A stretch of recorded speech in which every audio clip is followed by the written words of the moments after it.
Қайырлы күн баршаңызға, құрметті оқырмандар. Бүгін сіздермен бірге өте дәмді және тез дайындалатын, құрамына да көп заттар кетпейтін, өте дәмді молочная девочка тортын дайындайтын боламыз.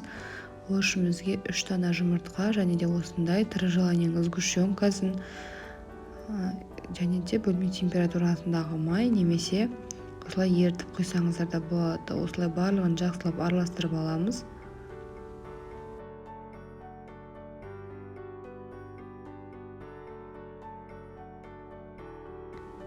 Осылай араластырып болғаннан соң електен өткізілген ұнымызды және де үстіне разрыхителімізді салып бір келкі масса болғанша араластырып аламыз.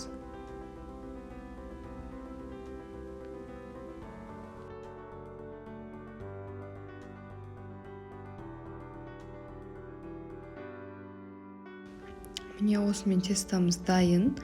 Енді осыны 4 бөлікке бөліп аламыз. 26 диаметрде осылай сызып өлшеп 4 бөлікке бөліп пісіріп аламыз. Немесе 20 диаметрі 20-дан пісіретін болсаңыздар 8 корж шығады. Мен осылай диаметр 26 мен 4 корж пісіріп алдым.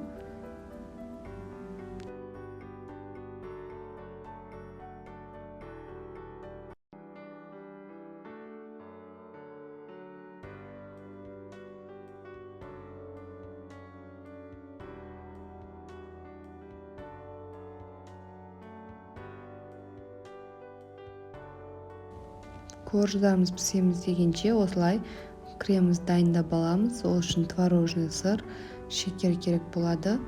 Содан соң үстіне сливки қосамыз. Менде сливки болмағандықтан випакты қолдандым.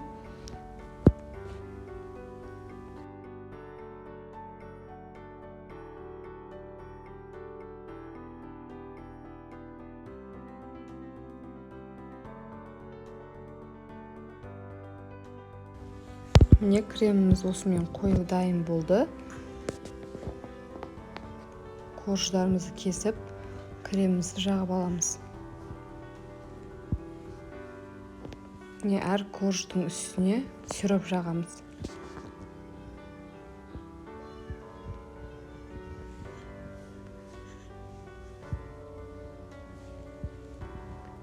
Сироп, содан соң крем. Сиропты көп жақпаймыз.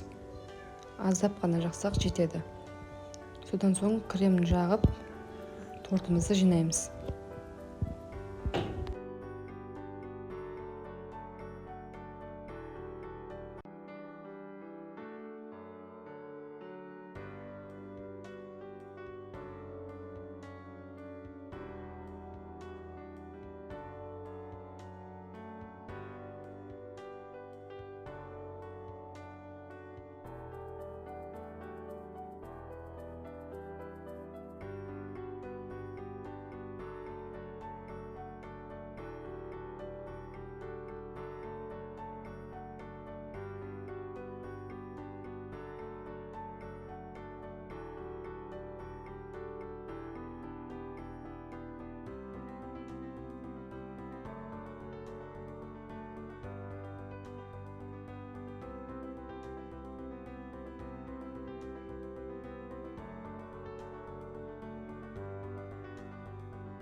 Осылай кремімізді жағып болғаннан соң сыртын тегістеп аламыз.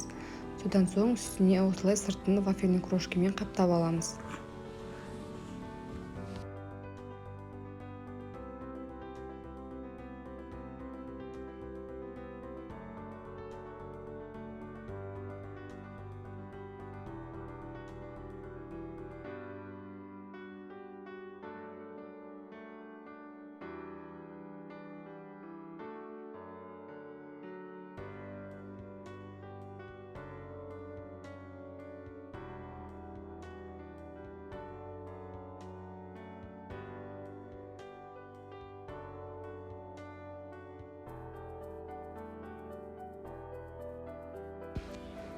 Осымен молочная девочка тортымыз дайын. Контейнерімізге салып, холодильникке салып қоямыз.